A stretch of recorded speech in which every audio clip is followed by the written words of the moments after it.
जय श्री राम। जय कुंडली माता। ये वीडियो अति महत्वपूर्ण है, पूर्ण रूप से देखें।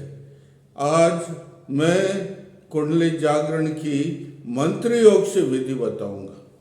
कई विधियां हैं जिससे कुंडली का जागरण किया जा सकता है। जो ब्रह्मांड में शक्ति है वो हमारे पिंड मतलब हमारे शरीर में शक्ति है, लेकिन उन शक्तियों को, उन सिद्धियों को कैसे प्राप्त किया जा सकता है? उन सिद्धियों को केवल कुंडली जागरण से। किससे? कुंडली का जागरण करते हैं तब ये सिद्धियां अपने आप प्राप्त हो जाती है। लेकिन उसका हठ योग से भी प्राप्त करते हैं, लय योग से भी जो है कुंडली जागरण करते हैं। लेकिन मैं आज मंत्र योग से, मंत्रों से, मंत्र की विधि से किस प्रकार जो है कुंडली जागरण किया जा सकता है, इसका प्रयोग मैं आपको बता रहा हूँ। मंत्र का मतलब होता है, दो शब्दों से मंत्र बना है, एक मम और एक त्र। मन का मतलब मनन करना, क्या करना? शब्द का मनन करना। और त्र का मतलब होता है त्राण, शरीर की रक्षा करना। ये मंत्र का मतलब होता है। और शास्त्रों में भी लिखा है जपात सिद्धि। अरे जितना आप मंत्र जपोगे उतनी आपको सिद्धि प्राप्त हो जाएगी। दूसरी चीजें तो निष्फल होती है, लेकिन मंत्र जप जो करता है उसकी जो है सिद्धि कभी निष्फल नहीं, उसकी साधना कभी निष्फल नहीं होती है। उसकी साधना अवश्य ही फलीभूत होती है। आप मंत्र का शुद्ध उच्चारण करते है, और शुद्ध उच्चारण करने से वो विद्युत तरंगे आपके मुखारबिंद से निकलती, शब्द रूपी विद्युत तरंगे आपके मुखारबिंद से निकलती है। और जिस देवता का मंत्र आप जपते हैं, जैसे कुंडली माता का जपते हैं, तो उस देवता के पास पहुंचती है, उनके पास जाकर के उनकी शक्ति लेकर के वापस लौटती है, और साधक के पूरे शरीर में वो शक्ति व्याप्त हो जाती, कण कण में आभासित हो जाती है। ये इसका इतना सशक्त जो है मंत्र का प्रयोग है। इसलिए आप जो मैं मंत्र बताता हूँ, षट चक्र, सप्त चक्र है हमारे शरीर में, सप्त चक्रों के जागरण करने के लिए जो मैं आपको मंत्र बताता हूँ, उन मंत्रों को आप सिद्धि साधना कीजिए, आपका षट चक्र जागरण हो जाएगा। पहले तो कुंडली का ही बता देता हूँ।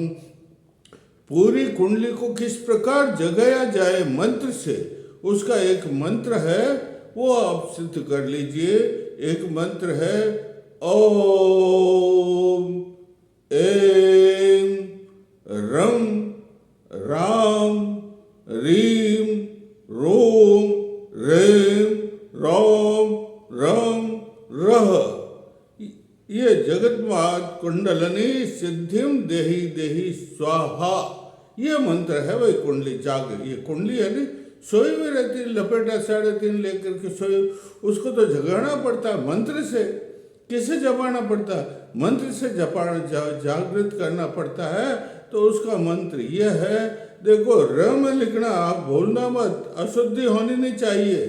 ह लिख करके उसके अंदर ये र की मात्रा और ऊपर बिंदु, तब होगा रम, फिर राम, रिम रोम रेम रोम रम रह कुंडलिनी मात सिद्धिम देही देही स्वाहा, और पहले एम लगाना। ये मंत्र हो गया। इससे कुंडली क्या होगी? जागृत। अब षट चक्र है, कुंडली जाग जाएगी, फिर कहाँ जाएगी? अरे वो सुषुम्ना के राजपथ से होकर के षट चक्रों को पार करके यहाँ हमारे सहस्रार में ब्रह्म है, परम ब्रह्म, वहाँ जाएगी।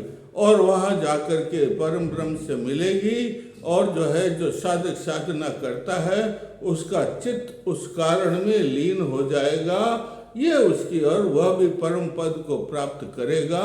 ये इसकी सिद्धि है। लेकिन भाई यहाँ तक, आज्ञा चक्र तक सब सिद्धियाँ भौतिक है, लेकिन ऊपर आध्यात्मिक सिद्धियाँ। तो पहले मूलाधार का मंत्र है, बीज मंत्र है lump lump lump lump lump. ये जप, इसके जपने से ये जो है मूलाधार जागृत हो जाएगा। और फिर इसमें 4 बीज मंत्र भी 4 हैं मन 4 दल है इसके ऊपर, 4 दल पर वम शम शम शम, ये 4 जो है मंत्र हैं, इनको भी जपना पड़ता है, तो इससे मूलाधार जागृत हो जाता है। और फिर लम जागृत जागृत जागृत स्वाहा, यह लम बोल करके फिर जागृत स्वाहा बोलना चाह रहे, या चैतलम मंत्र चैतन्य कुरकुर स्वाहा, ये मंत्र है इसका। लम मंत्र चैतन्य कुर, इससे मूलाधार जागृत हो जाएगा। एक और छोटा सा मंत्र है climb Krishna climb, climb Krishna climb, ये मंत्र है, इससे मूलाधार जागृत हो जाएगा।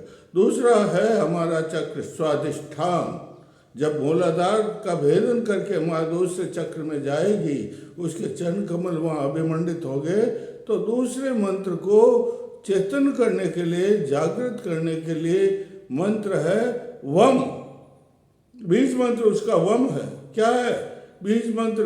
और वम है, और 6 पंखुड़ियाँ होती है, और 6 पंखुड़ियों के ऊपर बम बम मम यम रम लम, ये 6 अक्षर मंत्र हैं। तो पहले बीज मंत्र को जपो। कौन सा बीज मंत्र है? वम। कौन सा बीज मंत्र है? वम। और 6 दूसरे मंत्र कौन से हैं? बम बम मम यम रम लम, इनका जपने से ये नमो नारायणाय। अरे यहाँ विष्णु भगवान क्षीर सागर के अंदर सोए रहते हैं, तो ये जो है इसको विष्णु भगवान का इसमें वास है स्वाधिष्ठान में। तो नमो नारायणाय नमः, नारायणाय नमः, नारायणाय नमः, ये मंत्र जपने से भी ऐसे वासुदेवाय नमः, वासुदेवाय नमः, ये मंत्र जपने से भी ये जो है सिद्ध हो जाता है। एक और मंत्र है एम श्रीम क्लीम महालक्ष्मी नमः, इसका जपने से भी ये स्वाधिष्ठान जो है चक्र सिद्ध हो जाता है, जाग जाता है। फिर मांडला माता मणिपुर में पहुंचती है, मणिपुर में पहुंचने पर मणिपद में हुम, मणिपद में हुम, मणिपद में हुम, ये मूल मंत्र है भाई। जितना भी बौद्ध धर्म है और विदेशों में जितना भी प्रचार हुआ है, सब इस मंत्र से, मणिपद में हुम नाम के मंत्र से जो है प्रचार प्रसार विश्व में हो गया है। तो ये मणिपद में हुम मंत्र है, मणिपुर जागृत हो जाता है। और रुद्राय नमः, महारुद्राय नमः दूसरा मंत्र है मणिपुर को जागृत करने के लिए। तीसरा मंत्र है ओम रुद्र रूपिणे नमः, ओम रुद्र रूपिणे नमः, ये तीसरा मंत्र है। और चौथा मंत्र तो बड़ा महत्वपूर्ण है, त्र्यंबकम यजामहे सुगंधिम पुष्टिम वर्धनम उर्वारुकमेव बंधना मृत्योर्मुक्षीयम अमृतात, इसके जपने से भी ये मणिपुर जागृत हो जाता है। और छोटा सा 3 अक्षर ओम जो श, ओम बोलो और जो ऊपर चंद्र बिंदु और स के आगे 2 विसर्ग, ये छोटा सा मंत्र है ओम जो श। इससे कौन सा ये मणिपुर जो चक्र है वो जागृत हो जाता है। अब आगे आता है ये कौन सा चक्र है? ये हृदय में अनाहत चक्र, जिसे क्या कहते हैं? अनाहत चक्र। अनाहत चक्र को भी जागृत करने के लिए यहाँ कहते हैं कि परम परमात्मा का तो यही निवास है, तो परम परमात्मा नमे भी कह सकते हैं, लेकिन इसका पूर्ण मंत्र है ओम प्रिय वर्णेश्वर प्रिय नंदा, ओम वर्णेश्वर प्रिय नंदा भुवनेशी प्रत्य हकनी स्वाहा, काकनी स्वाहा, इसकी काकनी देवी, इसकी लाखनी देवी है। तो इसका बोलोगे कौन, क्या बोलोगे? काकनी। ओम पर्णेश्वर ब्रह्म तत्व तरुणी भुवनेशी और हाकनी स्वाहा, इससे कौन सा चक्र जागृत हो जाएगा? ये अनाहत चक्र इससे जागृत हो जाएगा। दूसरा अनाहत चक्र को जागृत करने का और दूसरा मंत्र है ओम एम ओम आम ईम रीम एम क्लीम क्लीम ईश्वराय नमः, यह तीसरा मंत्र है। और अनाहत चक्र को और जागृत करने का ईश्वराय नमः चौथा मंत्र है। कौन सा मंत्र है? चौथा मंत्र है। यहाँ 3 देवियां हैं, इन देवियों का जागृत करने से भी ये जागृत हो जाता है। अब मैं कल आपको इसके बारे में और बताऊंगा। बोलिए जय श्री राम, जय श्री राम।